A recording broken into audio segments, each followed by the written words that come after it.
All right. So, I mean, I will talk first about the assignment which is going to be due tonight. So, similar question will come for your midterm exam too. So, Banker's algorithm, similar question will come.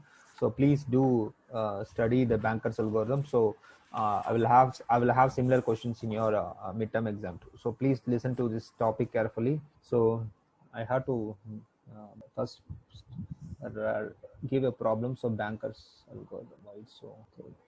Someone is messaging me. Okay, Brian is here. Okay, I will mark your attendance, Brian. Okay.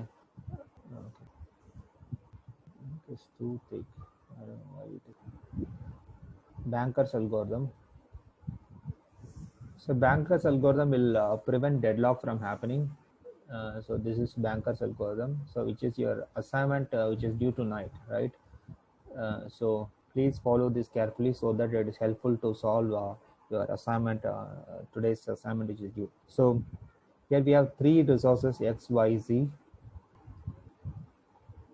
and which is 011 is the 001 is the current allocation. So current state of the system means that it is allocated these resources at this current time basically. So this is the state of the system.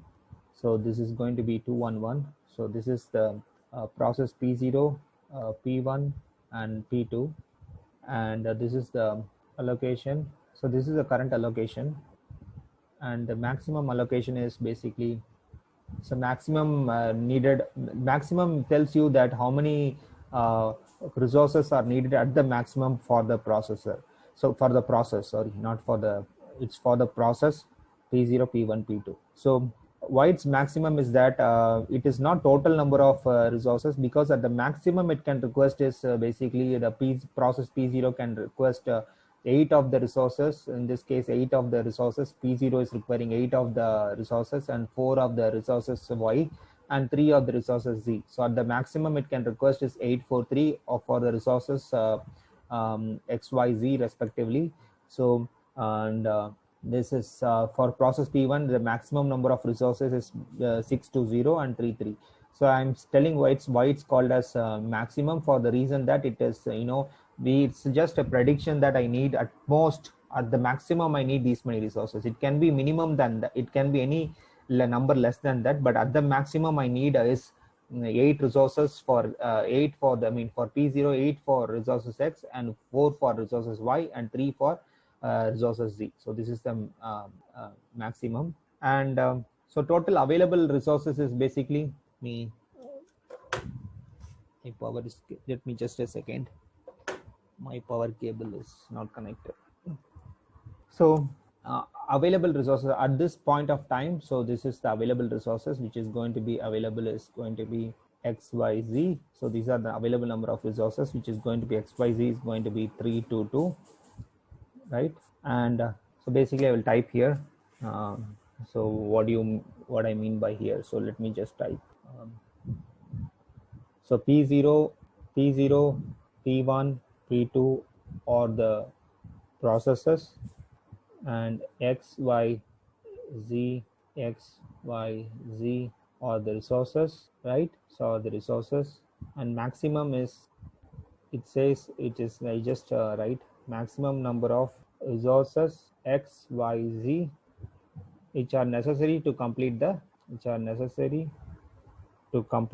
execution, right? So that is the maximum. And allocation is basically number of resources X, Y, Z which are allocated to process P0, P1, P2 at this point of time. So this is very important. At this point of time, these are the required these are the resources that are allocated to the corresponding process. So this is this thing. So we want to know whether the system is in the safe state or not. So safe state means is that what is the definition of a state? That you have to find at least one sequence which is a safe sequence, which means what is a safe sequence means that is a resource requirements of all the processors are met. So let me just write the definition of safe sequence as well. Safe sequence means that resource requirements of all processes are met, right? So that is the safe sequence. So we have to find only at least one safe sequence So whether it can be P0, P1, P2, or P2, P1, P0. So where there is like three factorial ways are there. So basically 6 combinations are there, which at least there are 6 combinations are there.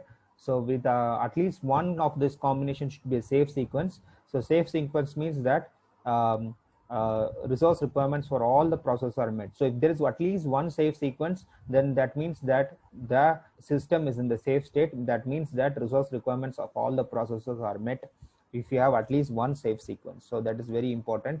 So as I said, these are the allocation and the maximum. So in the future, so what do you mean by allocation? Means currently P0 is allocated 0 of x 0 if you look on to here. So 0 of x resource and 0 of y resource and 1 of z resource, right? So P0 is requesting. So actually at the maximum its needs is 843, but currently it is allocated 001. So how much more it is needed is basically is going to be, if you have to find the need matrix. So we have to subtract maximum minus allocation, that is going to give the need matrix, right? So that means that in the future I will need 8 of the resource x and 4 of the resource y, and 1 is already allocated. So in the future process P0 will require 2 of the z resources. So let me just write that. So in the future, so basically you have to subtract the allocation, sorry, the maximum minus allocation. So that is going to be the xyz, right? So xyz, and I have to subtract. So future is nothing but maximum minus m, I will write m, or max minus allocation. So that is going to be the future in the future, or the need matrix. In the future I need these many resources, so P0, P1 and P2, right? So so 8 minus 0 is 8, right? And 4 minus 0 is 4, and 3 minus 1 is 2. So in the future I need process P0 need 8 of resources x and 4 of resources y and 2 of resources z. So similarly you have to do for the second process as well. So process P1 requires maximum 6, it's currently allocated as 3. So in the future it need 3 resources, and 2 minus 2 is 0, it don't need any resource. So 0 resources will be requested in the future because it's already allocated 2 resources, and here it's there is no requirement for z, so z will be 0. So and now for P2 is going to be 3 minus 2 is going to be 1 resource, right? And 3 minus 1 is going to be 2, and 3 minus 1 is going to be 2. So this is going to be my future resource requirement. So this is called as a need matrix, or future you needs these many resources. I call as a future. In the book it is given as need matrix. So in the need, what is the matrix in the, so this is very easy to compute. So you have to subtract maximum minus allocation, right? So that is most of the students who have submitted the assignment have until this point they have done correctly. And now you want to see whether the system in the safe state. So how many available resources are there? So currently we have available is 3 of x and 2 of y and 2 of z resource. So these are the available, right? So we have to check whether 3 to 2 can be fulfilled for the so we have to check whether the available resources can fulfill the requirements for process P0, P1, P2, etc. So here we have only 3 processes here, so P0, P1 and P2. So here what I so 322, so 322, so here process P0 needs 8 of the 8 of that one. So but we have available is 3.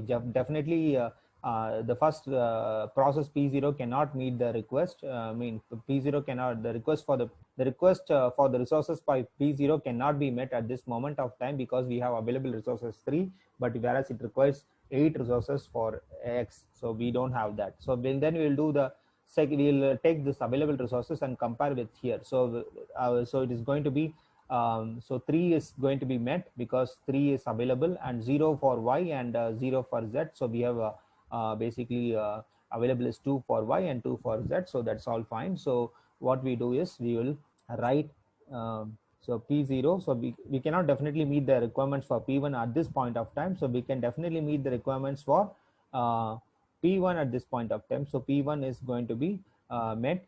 So P1 is going to be allocated all the resources needs. So it will be so that is very important point to note. So P1 gets all the resources. So P1 will run to completion. When P1 runs to completion, it is going to so available resources 3, right?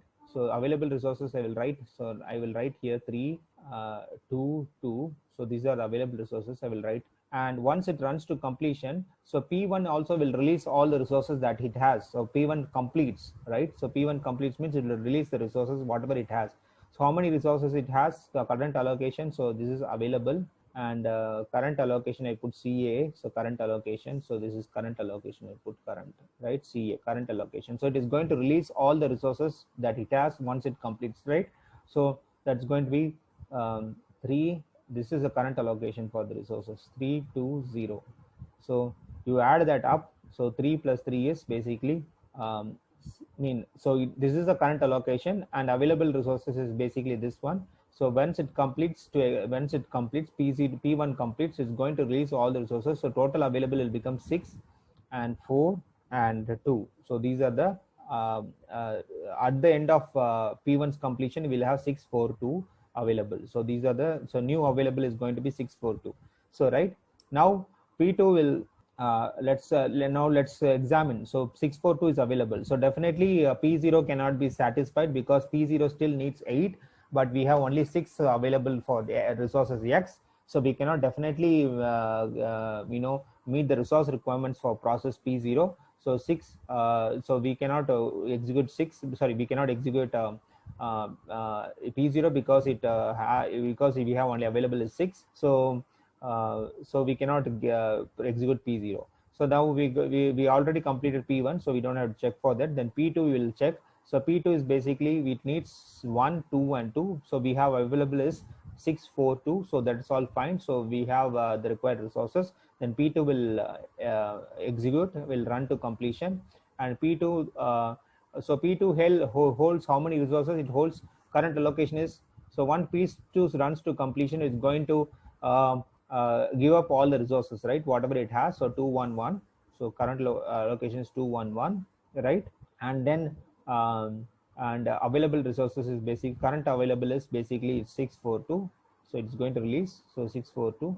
So now, so total available becomes, the new available will become, so 6 plus 2 is 8, and 4 plus 1 is 5, and 2 plus 1 is 3. So these are the number of resources that are available at this point of time. So after P2 completes, the 853 is the available resource at this point of time. So right, so now 853 is the new available. So new available, definitely we can meet the resource requirement for P0. So P0 requires 8 and 4 of Y and 2 of Z. So we can definitely meet P0. So this one, so P0 will run to completion. So it is going to because we are meeting all the resource requirements for P0. So when P0 completes, what happens? P0 is holding resources 0, 0, 1. So it is going to release all the resources, right? So P01 and 853. So the total available will be 4, 5 and 844. So this is the total available resources, right? So it is going to release. So we have P2, P1, P2, P0. So if we execute in this order, P1, P2, P0, we are definitely going to meet the resource requirements for all the process at this point of time. So basically this is a safe sequence. So P1, P2, P0 is a safe sequence. So if there is a safe sequence, that means that the system is in the safe state. So is this clear? But if you are going to execute in this order, P0, P1, if you are going to say P0, P2, P1, this is an unsafe sequence because this doesn't guarantee the resource requirement for P0 initially. So this is an unsafe sequence. If you go in that order, so that is going to lead to a deadlock. So that is why this is called as an unsafe sequence. So do you have any questions about this point, this algorithm? So this is what we are expected. So one more, maybe if I will give one more, because these are very important for the next week midterm exam. So I will give one more question for you, and similar question will appear for your midterm exam. Okay. So and I will clear this. Do you have any questions here, students? I am good. Okay, very good. Thank you. Okay, let me erase this, and maybe I will give another problem. So similar questions will come for your, I mean, as I said, this will come for your next week exam. So please practice with a few questions. So R0, R1, R2, so which is going to be 1, 0, 2, 0, 3, 1, 102, R0, R1, R2, and 4, 1, 2, and 151, and this is 1, 2, 3. So this is my current allocation. So current allocation, and this is the available resource, right? So sorry, not available. That is this is not available. This is basically uh, this is maximum needed, right? So the maximum is this one, maximum number of resource needed at by each of this process. This is P0, and this is P1, and this is P2. So this is another example that I'm trying to give you. And available is basically available is 220. Let me type the question here. So the system is currently in a safe state. In the question they are giving, the system is currently in a safe state. So consider the following independent request for additional resources in the current state. So what is the requirement is basically it says requirement. I'll type requirement. So P0 request. So they are saying that this already is the safe state. So but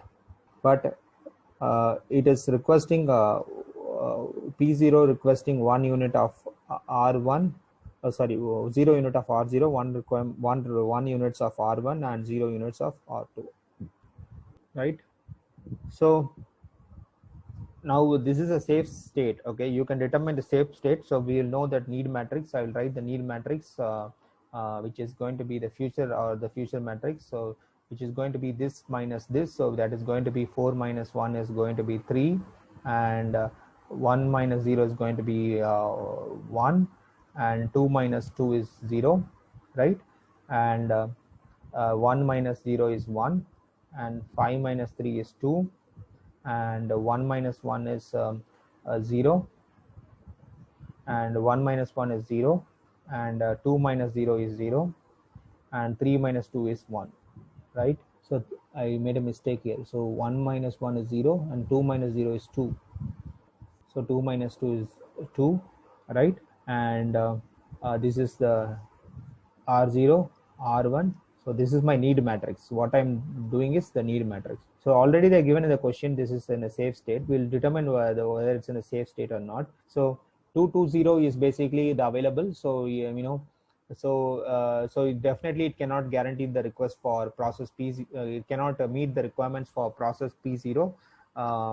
It cannot definitely guarantee the requirements for P0 because it needs 3 of this resource R0, and you have only less number of available. So but you can satisfy the requirements for P1 because it needs only 120, and we have 220 available, right, for resource R0, R1, R2 respectively. So P1 is basically will be executed, and then followed by, and now P1, let me just arrow this. I'm just giving another example, right? So and so available is basically 220, and current available. So I put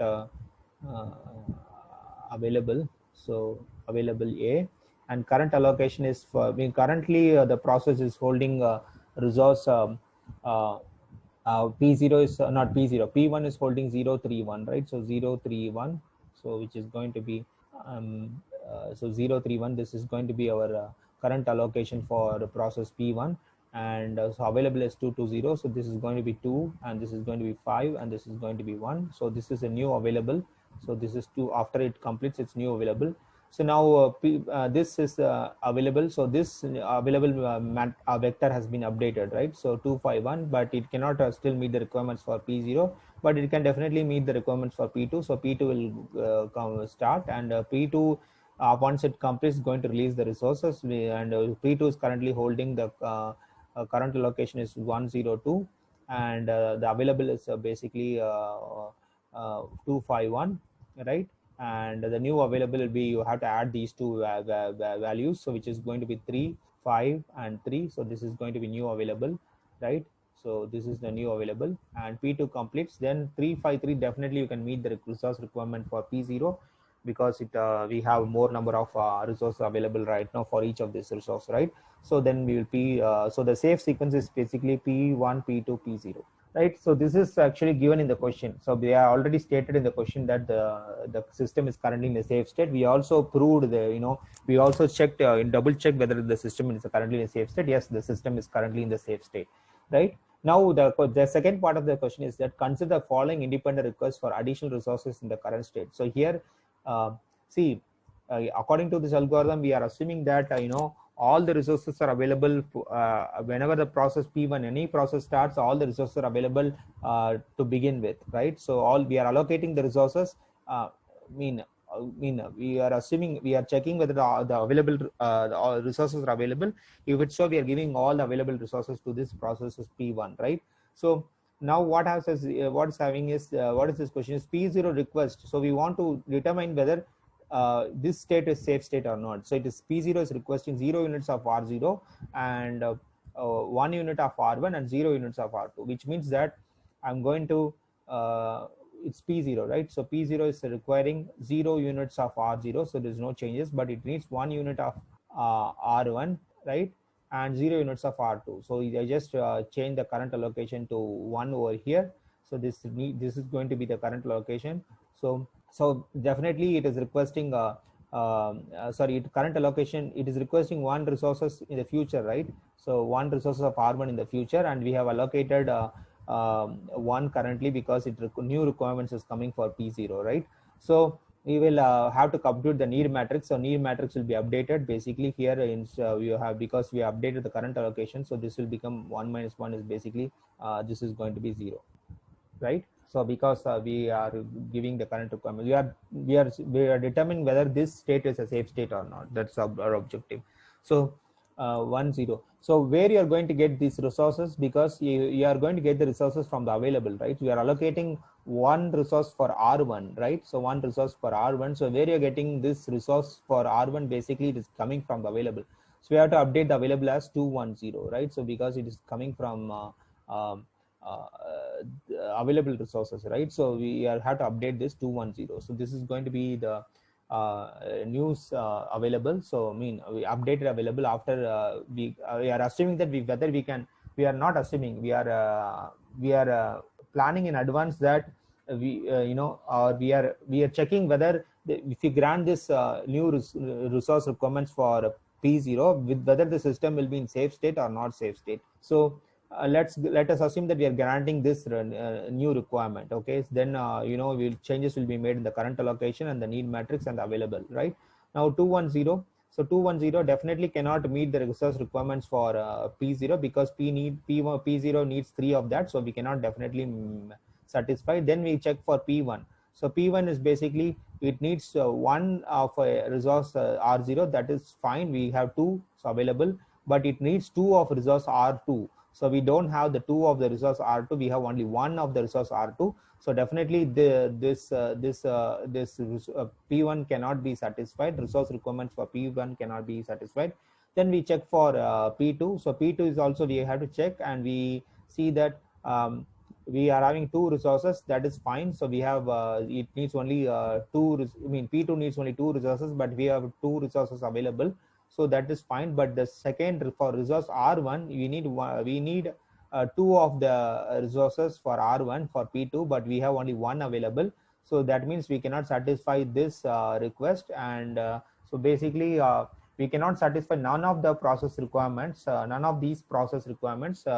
So basically the system is not in a safe state. So what I'm telling you is that if you grant this, if you are going to give permission for this new request, the new request cannot be accommodated, for the reason that if your new request has to be accommodated, then it will make the system in a unsafe state. So definitely this requirement cannot be granted. So this is actually false. We cannot grant this requirement. If you're going to grant this requirement or grant this request for requirement, then definitely we cannot make the system in a safe state. Before it was in the safe state, right? Now it is in the unsafe state. Basically we will not go, we'll revert back to the previous value, because if you grant this as I said, if you grant this request, then it will make the system in an unsafe state. So basically this is not, this request will be rejected by the system.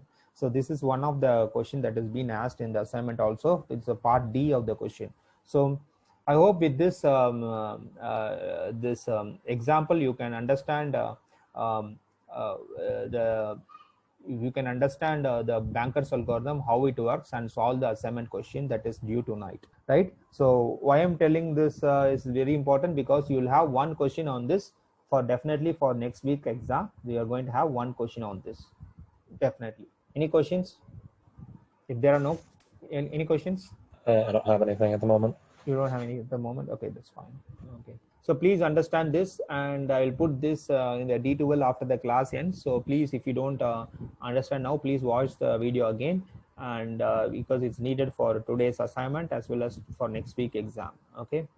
Okay, next let's talk about binary semaphore. Binary semaphore is an important topic, because I will be having asking questions on binary semaphores next week. So, and binary, if you can understand binary semaphore, then you can definitely understand counting semaphore. It is going to be the um, uh, same idea, except that here binary semaphore means it can have only semaphore value can be either 1 or 0. So we started this class last week. I will try to revise. So again, so binary semaphore, let me write here. So these are the topics already have been discussed in the synchronous asynchronous video class. Okay, why I'm discussing is because these are the topics might be difficult to understand, so I'm discussing during the synchronous session as well. So binary semaphore looks like this: while 1, so this is an infinite while loop, so weight of s and critical section, and then critical section, I'll put semicolon, and I mean I don't have to put a semicolon, so just critical section, then signal of s, right? So yes means it's a semaphore variable, so which is a variable where you're going to check the semaphore variable. If you are going to check, if you are going to read the semaphore variable as 1, that means that we can enter the critical section. If you are reading the semaphore variable as semaphore, it's basically a variable, okay, and we are reading the semaphore variable similar to the lock. So where you are going to read the lock variable, here we call as a semaphore variable. I don't know why, to be honest, why they call semaphore, I don't know. So this is if you don't know this word, please know this semaphore is basically operating system construct, so which is going to be implemented in the this weight of s and signal of s is going to be in the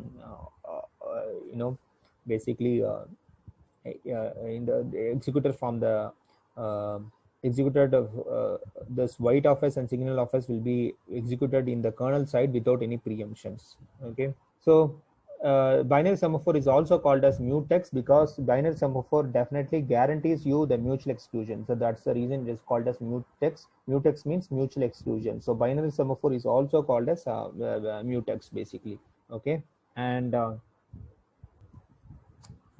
let me give the code for this weight of s. I will so I will, so now I will write the weight of x, and this is the actual semaphore implementation, right? So weight of,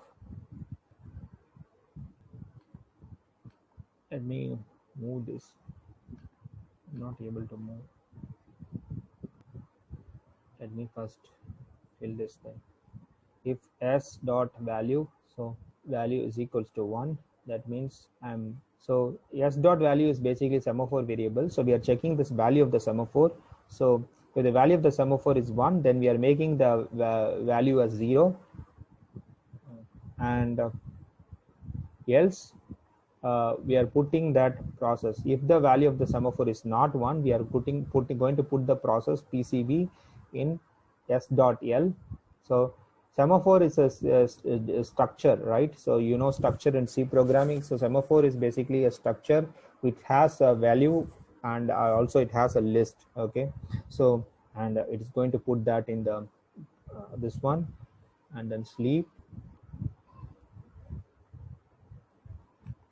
and so this is going to be weight of s. Okay, let me write this is for the weight of s. So this is how it's been implemented in the operating system. The weight of s code has been implemented in the operating system like this. Now we have I can sync this, that's good. And now let me write for signal of S. So I'll explain this after I writing, so I will explain this in detail. Now signal of S, signal of semaphore variable S. So this is taking a semaphore structure basically. If S dot L is empty, so if that Q is empty, then we are making the semaphore value so to be 1, else select a process from S dot L and wake up that process. So this is the code for signal of S. So binary. So what I'm telling is that so the weight of S and signal of S is implemented in the kernel side, right? So the weight of S, whenever the process calls the weight of S, let me align this as well. So whenever a process calls this weight of S, it is going to make an operating system call that is going to execute this function. Why we are making this as a kernel side? Because these lines of code will be executed without any preemption if it's implemented in the operating system. So weight of S is basically implemented in the operating system side. Basically, the code will not be preempted. So whole weight of S is like one single atomic operation. It will just execute orchestrate without any preemption. So once it executes the weight system call, these whole lines of code will be done without any preemption. So basically, this is implemented. Semaphore is implemented in the kernel side, right? And signal of S, same thing for the signal of S. Here we are checking this S dot L is empty, or if it's empty, then we are going to make the semaphore value as 1. Else we are going to select a process from the S dot L and wake up. So let me write how the semaphore structure I wrote in the last class, but I will write it again. So how that semaphore structure will look like. So struct of semaphore. So this is a structure. Semaphore is basically a structure which has been implemented at the kernel side, right? So this is a Boolean value. Q type is L, and this is how the semaphore structure will look like. So basically, what it has is it has Boolean value, and is basically having the Q, which is going to be the Q type is basically L. So this is going to be a semaphore structure. Basically, it has a value and a list, and the list is of the type Q. Okay, so this is going to be our okay. So this is the whole binary semaphore, and let me just explain you with an example, right? So this is like see, if a process sees the semaphore value as 1, that means that the process can enter the critical section. If it's going to see a value of 0, means it will be put in the block state. Initially, let us assume that there are 4 processes, P1, P2, P3, P4. So we will assume that, for the example sake, I'm giving 4 processes. So let's say that we are having P1, P2, P3, P4. All these processes want to enter the critical section, right? So all this process will want to enter the critical sections. Let's assume that P1 is being scheduled by the process. Sorry, scheduled by process P1 is being scheduled by the scheduler, and so it is going to execute. So when P1 is going to, all these process wants to enter the critical section, right? So let us assume that P1 is the first one which is being chosen by the scheduler. So P1 is going to execute the wait system call. So wait system call, initially the value of the semaphore or the mutex variable is basically, I said it is going to be 1. So 1 means that, what is the problem? Sync status error, I don't know what is that. Okay, so here, so we see that it is going to have a mutex, or it's called a semaphore value. So value is, or we can either scan mutex or value. So if it is like saying that if the bulb, is, let's say the one is on, bulb is on. If it's going to see the bulb is on, that means that no one is in the critical section, then that process can enter the, no one is in the critical section. That means whoever is executing that mutex, that process will whoever is going to see the mutex as 1, that process will enter the critical section. So initially, as I said, that there is none of the, initially the value of the semaphore will be 1. So then P1 is going to execute the wait system call. So it's going to make a wait system call, and that is going to So what is the value of the semaphore value? As I said, that by default is going to be 1. That means that no process is in the critical section. So then the process P1 is going to make the semaphore value as 0. Because why it makes the semaphore value 0? Because it will want to tell other process that this critical section is not free. So that is going to change the semaphore value. That means the process is going to change the semaphore value as 0. That means that some process is in the critical section, right? So let us assume that so in the RAM there are you can divide the RAM so into ready.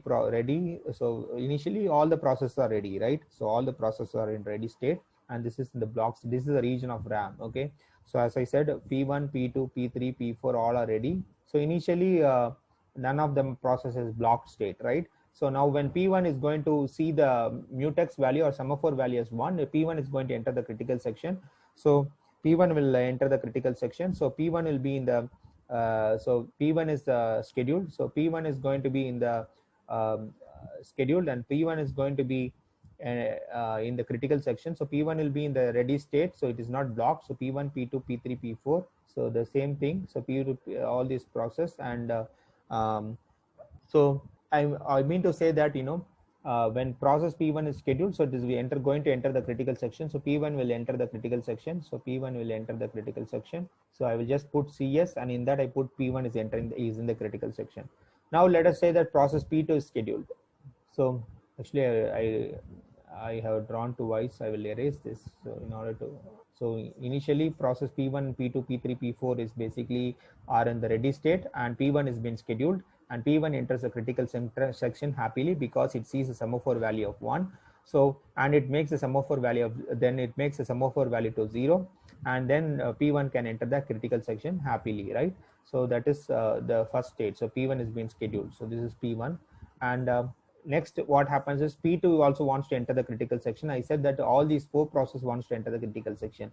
So P2 is going to be scheduled, and P2 will see the semaphore value as 1 or 0. It is going to see the semaphore value as 0 because P1 was made the semaphore value as 0, right? So if S dot value is equals to 1, so definitely this condition is not true. So if this condition is not true, what happens is that it is going to put the process PCB in S dot L. S dot means the list of the semaphore, right? So this is a list made for the structure semaphore, right? So this is a struct type. So struct semaphore type of S. So it's going to put that process in the S dot L and is going to block the process, or the process is going to the sleep state. So when P2 is going to be scheduled, so so what happens is that so P2 is going to be in the block state. So this is going to be block. So block. So P2 will be in the block state, and P1 is in the critical section, and P3 and P4 are still in the ready state. So P1 is in the critical section, so it is also executing, and the P3 and P4 are in the ready state, right? So these are in the ready state. So now P2 is put in the blocked. So P2 is blocked. So next let's assume that P3 is scheduled. So P3 is scheduled, and P3 is scheduled. So P3 also will see the semaphore value as 0. So it's going to execute the else part of the wait system call. In the else part of the wait system call, we have put the process PCB in the SL. So now what happens is that, so as you know, this is a queue. So in the queue, the insertion is going to happen at the end, and the deletion is going to happen at the front, right? So P3 is asking for the critical section, but P3 cannot execute because P1 is already in the critical section. So what happens is that, so P2 is also going to, sorry, not P3 is also going to be in the block state because P3 is asking for the critical section, but so it is going to be inserted at the end of the queue. So P2 is going to be inserted, so which is going to be P2 and followed by P3. So this is going to be so which is inserted at the list, at the back of the list, and now P3 is also in block state. It's now P1 and P1 and P4. So P1, P3, P4, and now we have P1 and P4 in the ready state, and P1, as I said, P1 is in the critical section and P4 is in the ready state, but P2 and P3 goes into the block state. Now let us assume that what I was trying to say is that P1 is in the critical section and P4 is basically in the ready state, but P2 and P3 are the block because it wants to enter the critical section, but it could not enter the critical section, right? Now what happens is that now let's assume that P1 is scheduled again, and P1 is scheduled, and P1 comes and it finishes the critical section. So P1 will come out of the P1 will execute the it is going to come out of the critical section, but before it comes, it is going to make the signal of yes. So signal of yes, basically it is going to make the signal of yes. Basically it's going to pass the structure semaphore, right? So which is going to pass the value of the semaphore as well as the list, right? It's going to pass the list. So P2 and P3. So it is going to pass, and here what happens is that P1 is scheduled, right? So P1 is scheduled and it's going to it's completed the critical section. So then it is going to execute the signal of yes, right? Once it comes out of the critical section, it's going to execute the signal of yes. So it is going to execute this statement. So signal of yes, and it's going to see if s dot l is empty. So that condition is not definitely true because there are two processes already waiting in the queue of waiting semaphore, right? In the queue of the is waiting in the queue of semaphore. If they are waiting in the queue, so definitely it's not going to be in the if statement. So it's going to the else part. The else part is going to say that select a process from s dot l.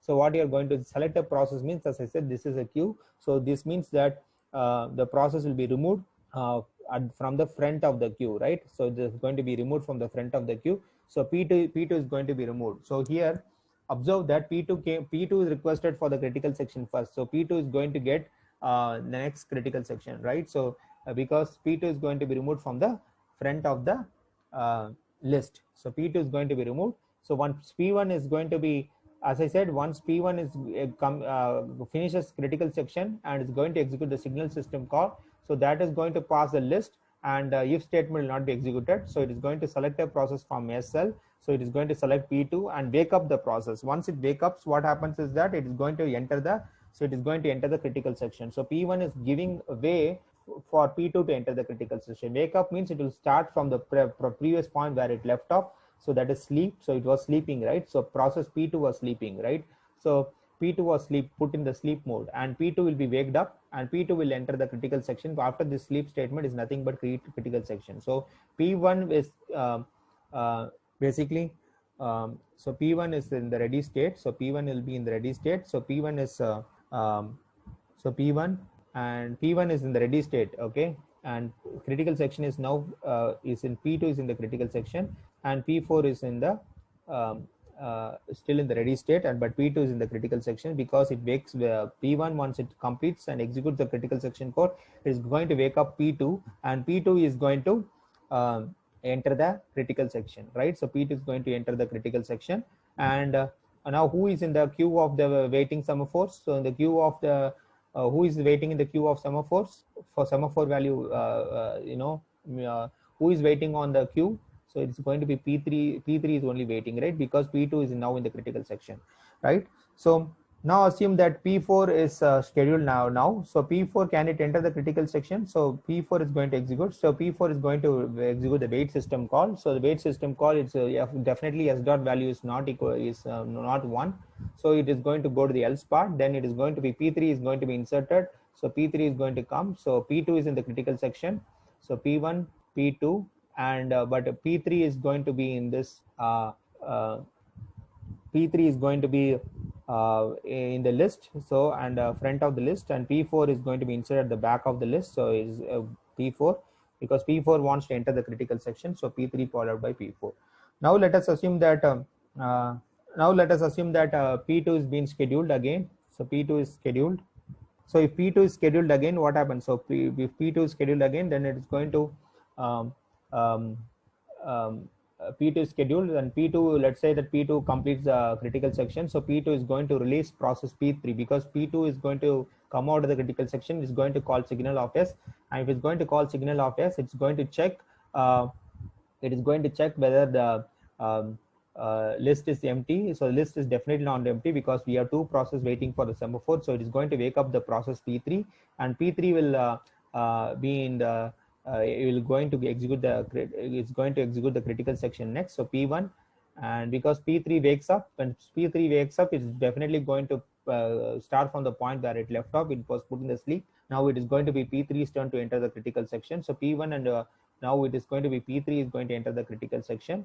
And who are going to be in the way ready of, as I said, this first is ready.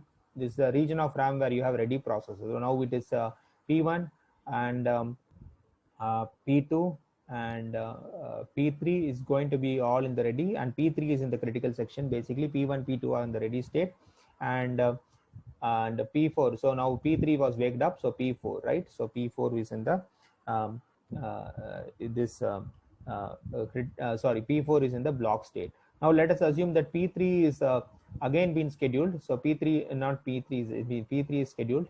Of course P3 was scheduled here, right? So let's say P3 is scheduled the next time.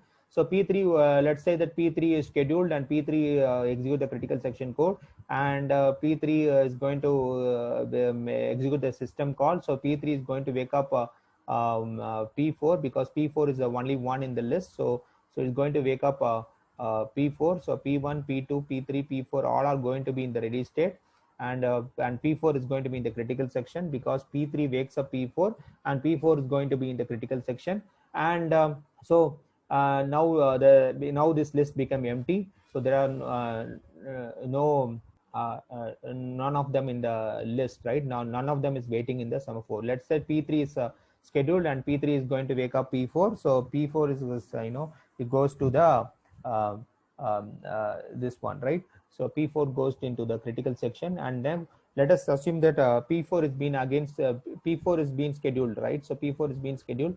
So let's assume P4 is being scheduled, and I'm giving different scenarios, right? I'm telling which is currently being scheduled. Let's say that P4 is scheduled and P4 executes the critical section, and what happens is that P4 is going to execute the signal system call, and in signal system call it is going to see, before it was waking up the process, but P4 doesn't have to wake up anything, because there is no process in the s.l, right? No waiting, there is no process waiting for the semaphore variable, right? So the s.l is basically empty, so it's going to make s dot value is equals to 1. And so basically once before it was in the previous case, what happens is going to select a process, wake up a process from the s.l, but here there is no process in the s.l, so it is definitely going to execute the if part of the signal system call. And if s.l is empty, then it's going to make the semaphore value as 1. So that means that it's telling that the sum of the critical section is not occupied by any process, so it's going to make the s dot value as 1, and then it's going to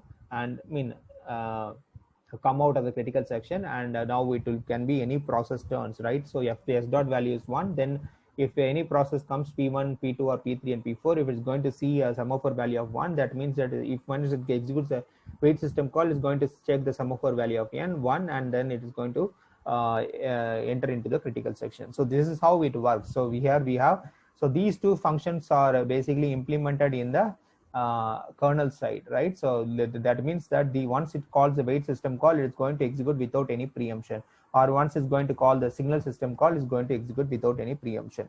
So this is going to be the working of the binary semaphore. Do you have any questions, guys? I have none so far. Okay. Anyone has any question? This is basically how it works. So we are making what? Wait system call, and we are making signal system call. The wait system call, you are going to check the semaphore value is 1. If the semaphore value is 1, you make the semaphore value 0. Then you are going to enter the critical section. If the semaphore value is not 1, then you are going to put the process in the the blocking state or sleeping state. And you are going to insert the process first in the list, and then you're going to go into the sleep state or the blocking state, right? So if it's going to be the signal system call, even it's execute signal system call, if the list is empty, then you're going to make the semaphore value is 1, or you are going to say that you're going to say, you're going to check if it's not empty, then you're going to select a process from the s.l, that is from the front of the queue, and you're going to execute the wake up system call. You're waking up the current process, and the current process will start from the point where it left off. That is from the point where I left off, means you execute the sleep statement, right? After sleep, it's nothing but the critical section. So this definitely guarantees mutual exclusion, and this because why it guarantees it, the mutual exclusion is that it is going to read the semaphore value as 1, right? So semaphore value 1, if it reads means if it sees 1 means it's going to enter the critical section, right? Here I said P1, P2, P3, P4 all want to enter the critical section, and one of the process gets gets to enter the critical section, whoever executes the wait system call, right? Here I said P1 is executing the wait system call, so it is going to enter the critical section. So here mutual exclusion is definitely guaranteed because we have the semaphore value 1, and that semaphore value 1 means it is mutual. If it's 0 means it is going to be put in the sleeping state, sleeping state in the s.lq, right? So so here mutual exclusion is definitely guaranteed in this particular scenario, and also progress is guaranteed because a process which is um, uh, process which is in the executing non-critical section code is not preventing the process other process from entering the critical section. So here the progress condition is also satisfied, and bounded waiting is also satisfied. In this case, why bounded waiting is satisfied? Because we are always putting the process in the PCB in the uh, in the in the front of the queue, sorry, at the back of the queue, right? And we are removing from the front of the queue. So this is in the book. There's a if this is called a strong semaphore and weak semaphore. If you have implementing the as a strong semaphore, then definitely this is going to be bounded waiting is going to be guaranteed because we are always removing from the front of the queue, right? So front of the queue, and insertion is happening at the back of the queue.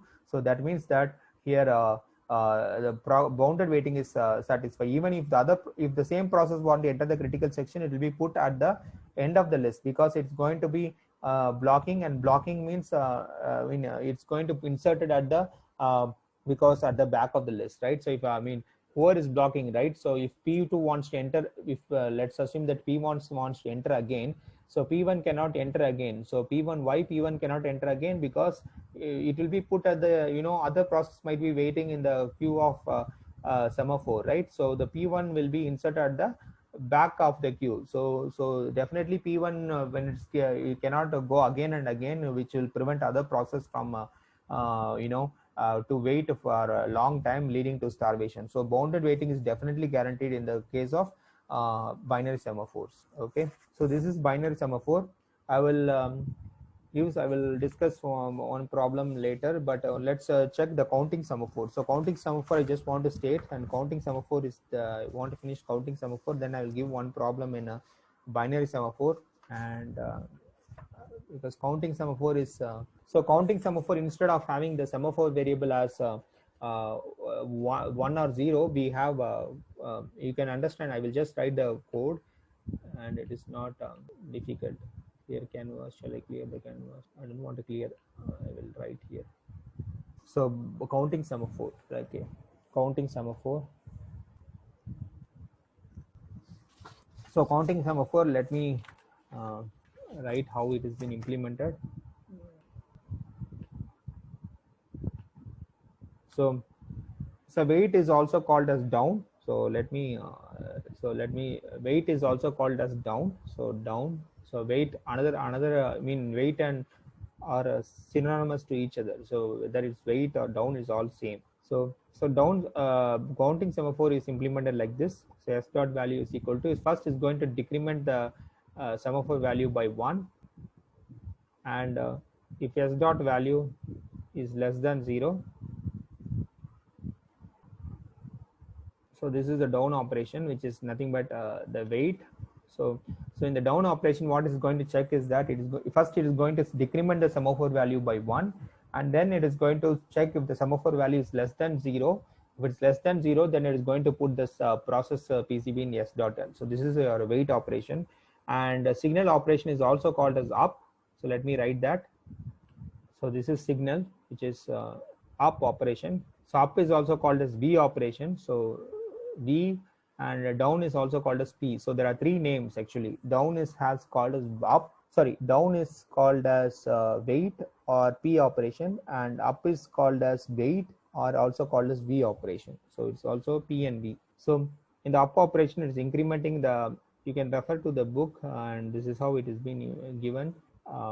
So this is how the counting semaphore. So what do you mean, why you need counting semaphore? Because I want counting semaphore does not guarantee mutual exclusion, because at the maximum there can be n process. Okay, it depends, whether three process can be the critical section or n process. You can have any number of process in the critical section. Okay, that's why we have this counting semaphore. So we want more than one process to enter the critical section, so then we are using counting semaphore. So if you are wanting n process to enter the critical section, so that means that I can have three processes in the critical section at the same time, or five processes, or whatever it is. It depends upon, you can set whatever you want, how many processes you want that is going to be in the critical section. So, and let me minimize this. So this is going to be the up operation. Now I will write the, so if you can understand this, counting semaphore is very easy to understand, right? Binary, it's basically the binary semaphore. Instead of taking the binary values, it's going to take it is going to take integer value. That's it. If s dot value is equal to positive n, it means, so if it's going to be a positive n, it means n process can enter in the critical section further, and zero processes are waiting in the queue of s. That is the, if it reads a positive integer, if s dot n, if s dot value is basically minus n, it means zero process can enter the cs further, and n process are waiting in the queue of semaphore variable. N process waiting in the queue of s. If s dot value is equals to negative, if s dot value is equals to 0, if it reads a semaphore value of 0, it means that zero processes are in the, can enter the critical section further, and zero processes are waiting in the queue of s. So this is the counting semaphore. So counting semaphore is, instead of having one, or it, instead of having 0 or 1, here what it means is that if it's going to see positive n, then if it's going to be seeing a positive n, then what is going to see? It means that n process can enter the critical section. So if it's going to see a positive value of n, it's going to see it means that n process can enter the critical section further, and zero process are waiting in the queue of s. If it's going to see negative n, means it means that zero process can enter the critical section further, and n process are waiting in the queue of s. If it's going to see a value of 0, that means that the zero process can enter the critical section further, and zero processes are waiting in the queue of s. Okay, so let's if you say, let's say that semaphore value is 3, so that means that if it reads a semaphore value, let's say that to begin with it's seeing a semaphore, you can set this to any n value.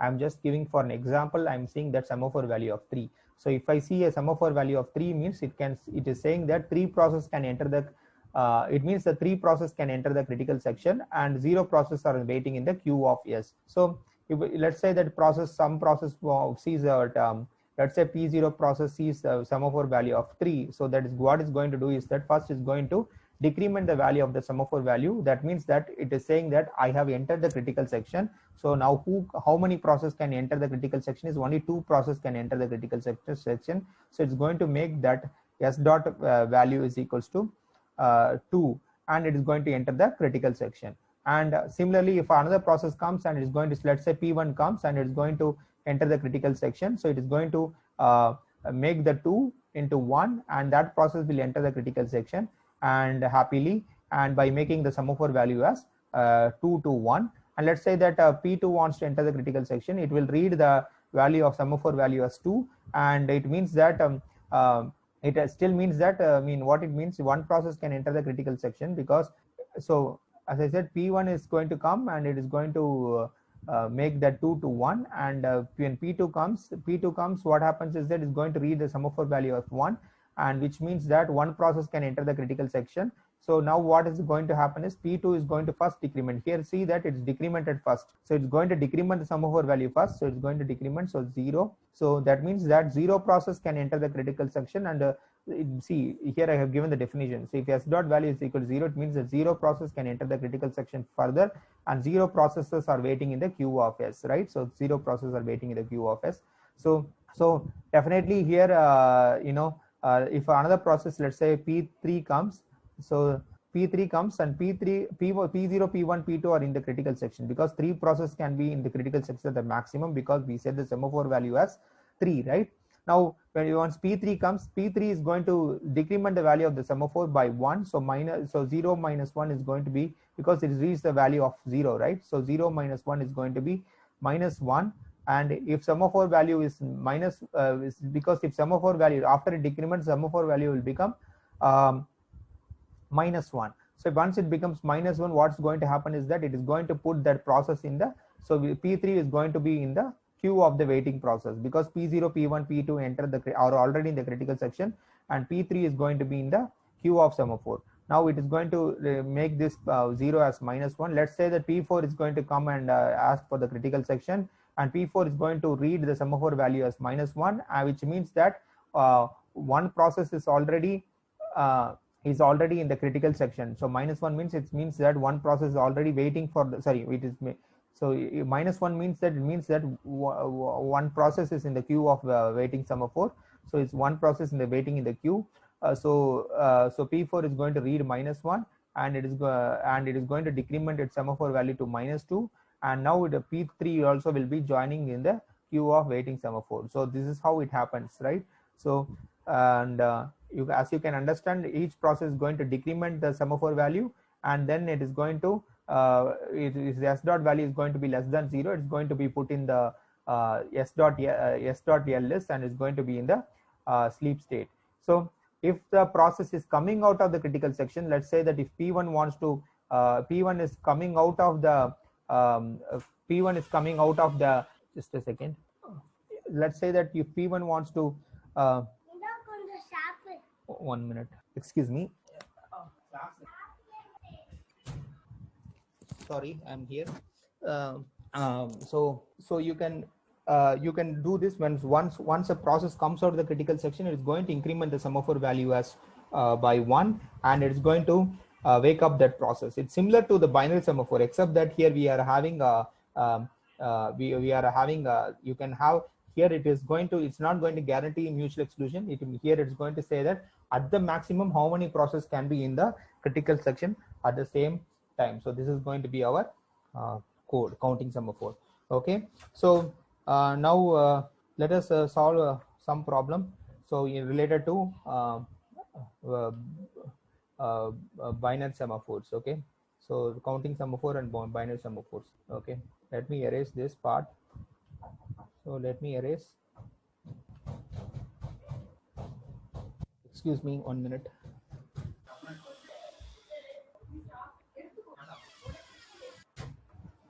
So let us solve one of the problems in so you have to, because I would say that for the midterm exam, please try to Google and try to solve many problems related to binary semaphore. This is very important, because you're going to get problems, and I cannot give the exactly same problem from the in the I cannot give you exactly the same problem and ask the same question in the midterm exam. So I'll be giving different problem for you. So please practice with a lot of problems that you see in binary semaphore, and you can Google and you can find a lot of problems on binary semaphore.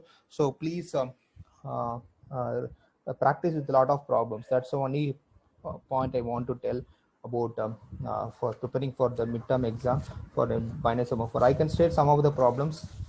Okay, see, let me just write one problem over here. Okay, so let me, I am not finding the eraser. Where is the eraser? Okay, I got the eraser.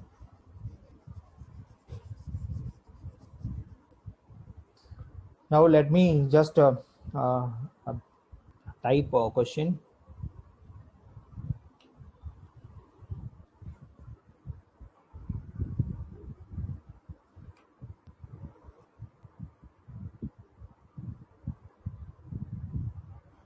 So here we have two mutex variable. So it's not one semaphore variable. We have two mutex variable.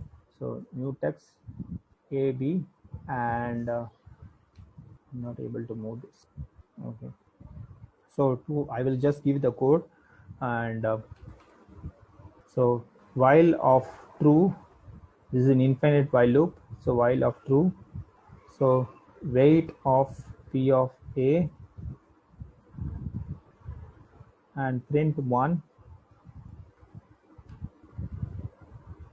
print 1, and now we have signal of P of B, and so this is going to be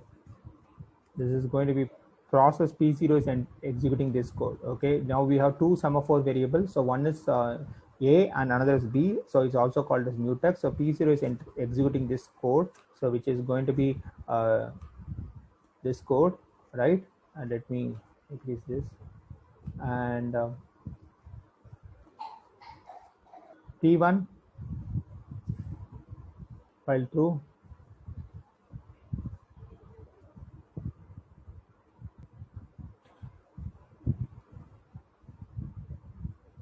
So P1 is going to execute this line, this code. So which I just wrote over here. So P0 is executing that code. So which is so P and B. So what is P? P means it's going to, let me just what is write P and B here. So there are two, I mean, let me, for understanding I will write now.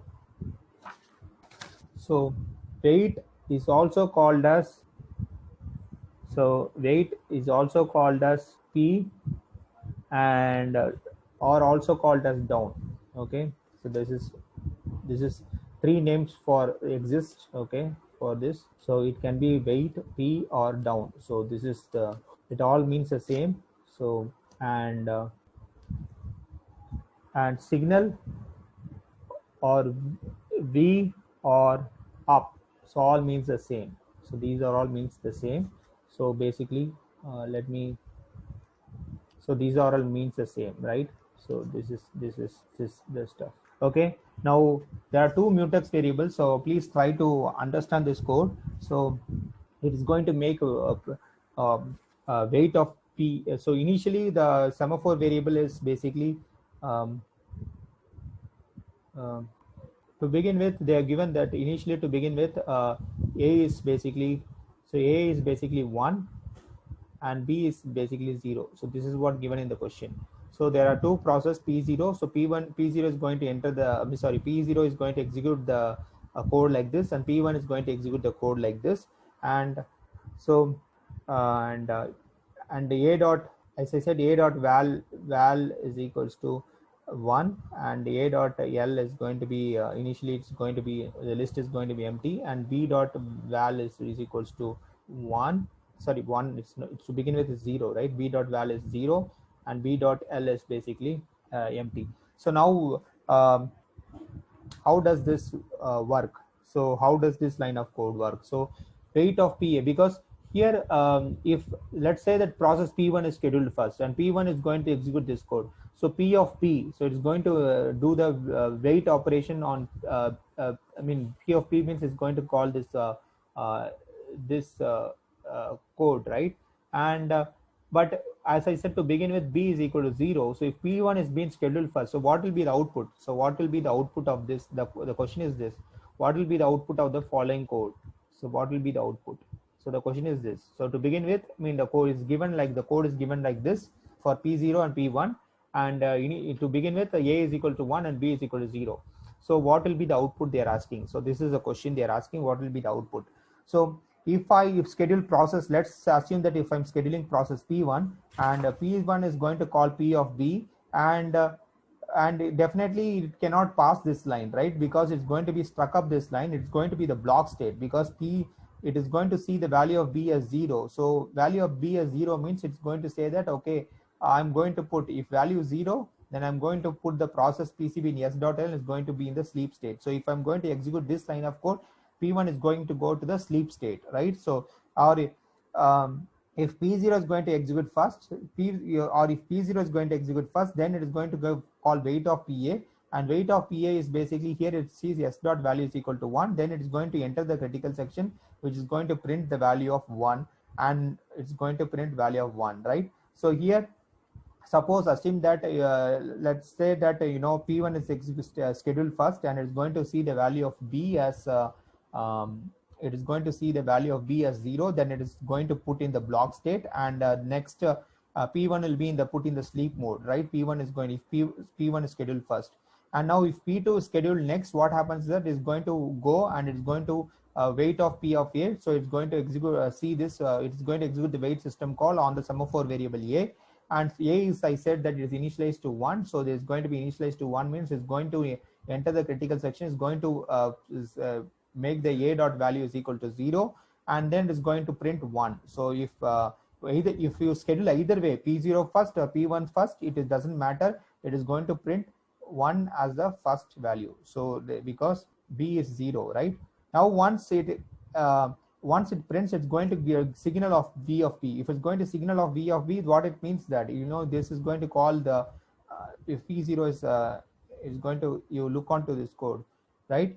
So V of signal of B, of course we have, as I said, P1 is scheduled first and P0 is scheduled next, right? So P0 is scheduled next, and it is going to signal V of B. That means that it is going to wake up that process. It's going to wake up the process because already one process is in the sleeping state, because it's signal V of B, right? So we have process P1 is in the sleep state, right? So it's going to wake up the process P1, and it's also going to it is going to wake up and is going to go enter into the critical section, because after wake up, it's going to directly go to the critical section. It's going to print a value of 0, right? It's going to print value of 0, and then what happens is that it is going to now let us assume that P0, then P1 is being scheduled, and P1 is scheduled, and it's going to print 0. As I said over here, P1 is scheduled because P0 is waking up P1, and P1 is going to execute this line of code, and it is going to make 0, and it's going to wake up process A, and process A is going to be it's going to execute V of A, and V of A is for semaphore variable A. So here the list is basically empty, so s dot l is basically empty. It's going to set the s dot value is equal to 1. That is not s dot value. In this case, you have to replace s dot value by s dot b. So s dot a, because it's executing a V of A, right? So V of A means it's going to because no process waiting on a semaphore variable A, so it is going to set that s dot a is value as 1, and it's next process P0 is being scheduled, and it is going to P0 is being scheduled, then it's going to print 1. So it is going to print only in this sequence 1 0 1 0 1 0 1 0. So see here the question is that we are having two semaphore variables, so A and B, and each of them is going to make a signal system call if you see, to wake up the process. See here, wait P of A, and it is going to make once it completes, it's going to wake up the process. If there is any process waiting, it's going to wake up, otherwise it's going to set the value of B to 1. So either way, whether you schedule process P0 or P1, so either way it's scheduled, you are going to get the same output 1 0 1 0 1 0 1 0. So this will be the string produced if you are going to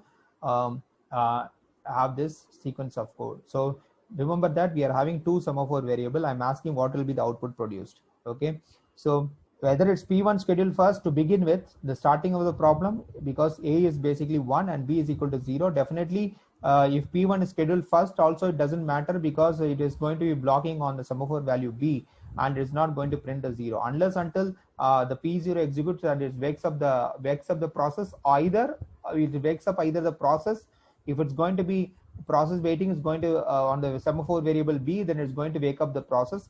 Otherwise it is going to make the semaphore value as B as 1. If there's no process waiting in the queue of semaphore variable B, it's going to set the semaphore value B as 1, and it's going to basically you're going to wake up means, or it's going to either wake up or it's going to either set the value of B as 1. Then in that case, when B becomes 1, then it is going to print 0. So this is going to be the output. So 1 0 1 0 1 0 1 0 is going to be the output of this code. So this type of questions will come for the midterm exam. So now I will ask you, I will type this. I don't have enough time to discuss, and you can, I will just give you the question. So and here I think I have 5 more minutes. I think I can type the question in 5 more minutes. So this type of questions also will come. So let me type this question. So I will ask you to do this as a part of, this is not assignment, but you have to study for the I I will type the question. I don't have time to solve this question, but I will ask you to solve, and this is you can this is also, you can take this question as a part of the study guide. Okay. Process X executes P operation on semaphores on semaphore A, B, and C. Process Y executes P operation on semaphore B, C, and D. Process Z executes P operation on semaphore C, D, and A before entering the respective critical section. After completing the execution of their CS critical section, each process invokes. This is a question I'm typing. You can note this question for the as a part of your study guide. Okay, this type of questions will come for the next week exam. So please practice a lot with binary semaphore, because there will be questions on this, and you can practice from any source. More you practice, the more you get familiar with how the semaphore works. Deadlock free order of invoking the P operations by the process. So this is a question. They are given 4 choice for us. So which is going to be the deadlock free operation, right? So A is locking on semaphore variable, sorry, not A, X is locking on semaphore variable A, C, and Y is P, P, C, D, and Z is P, C, P, A, and D. Let me just give the last choice. I don't have I have 2 choices. I gave you 2 choices. You want to find the right choice, which will prevent a deadlock. So prevent deadlock means you have to find um, whether there is a circular weight or not. So if there is a circular weight, then we cannot uh, then that means it is not deadlock free, right? So if there is a circular weight, so I have given 2 choices. So, and you want to choose which choice is going to be deadlock free. So I cannot, I don't know why. So I'm just giving the 2 choices for you, and you find which choice. So this is option A. Okay, this is option A. This is option B. Don't confuse with semaphore variable A and B. So this is option A, option B, and X B A C B A C. So it's waiting on semaphore variable, and A and C. Here it is going to be P B P C P D, and Z is P A P C. So this is one question I just want to give. So here there are 3 process which is going to be X, Y, Z.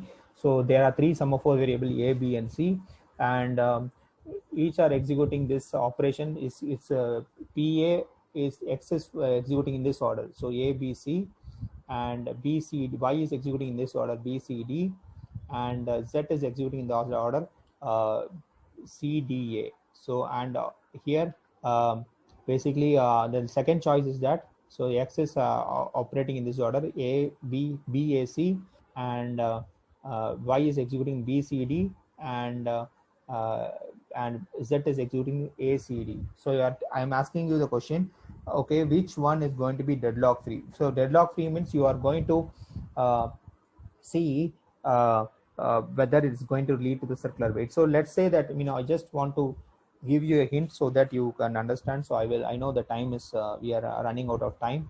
So but so let's say X is first. Let's say the first choice. So X is holding variable A. So initially A is 1, right? So A is 1, definitely it will acquire this one. Acquiring, I put in this. So X is taking the value of, actually I will put this side arrow. So this semaphore variable X, I'll give me 2 more minutes. I will just give you the hint, and then you can leave.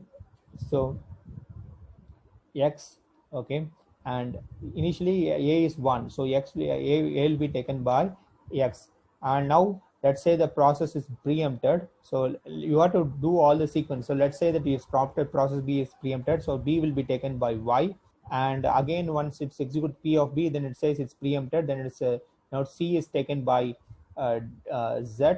Now let's say that process this one comes, so and here it is going to is going to say P of B, but B is already taken by C. So now I will say that this is X is waiting for the semaphore variable. So I will write a arrow in this way. It's waiting. I'll put this arrow to distinguish. Now X is waiting for the semaphore variable B, and next time let's say it's preempted and P of C, but this is Y is waiting on the semaphore variable C, and let's say it's preempted, so we are here, and let's say preempted and it's going to execute P of D. This is P here, so P of D, so it can acquire D because D is not grabbed by any semaphore, so it is this is Z is fine, so this is D. And next time let's say this is preempted again, and next is going to execute to P of C, so P of C, but this is already acquired by Z, so this is waiting on the semaphore variable C. Now this is going to come, and this process, let's say it's scheme schedule, and it's going to wait on the semaphore variable D because D is already acquired, so Y is also waiting for the this D, and uh, and uh, and let's say that it's preempted, and process Y is preempted, and process Z is coming, and Z is coming, it's checking for the it's actually it's locking on A, but A is grabbed by uh, A is grabbed by this thing, right? So see, X is waiting for the semaphore variable B, and X is waiting for Y to release the semaphore variable B, and Y is waiting for Z, so to release the semaphore variable C, and Z is waiting for semaphore variable A, because in order to proceed further, so Z will be waiting on X, and and so forth. So each one is waiting for one of the variables. X is waiting for Y, and it's waiting for B, and Y is waiting for Z, and Z is waiting for X. So this definitely leads to a deadlock. So you have to similarly execute the sequence and see whether this sequence, the second choice, is deadlock free or not. So this is the main essence of how we are going to solve this problem. And I think I'm running out of time. It's already 6 minutes past the time. So so please read a lot of questions about semaphores, and those things will be asked in the binary semaphores is very important. Those things will be asked in the midterm exam. Okay. And if you have any questions, please email me. And if you don't know, especially this question, I was very fast, but if you don't know this particular question that I typed here, so please let me know. And this is also part of the study guide, so what will be the right answer for this question. So please read questions about binary semaphore. And that's it. So please prepare well for next week midterm exam. And thank you guys, and if you have any questions, please email me. Sounds good. Thanks. Welcome. Yes, sir.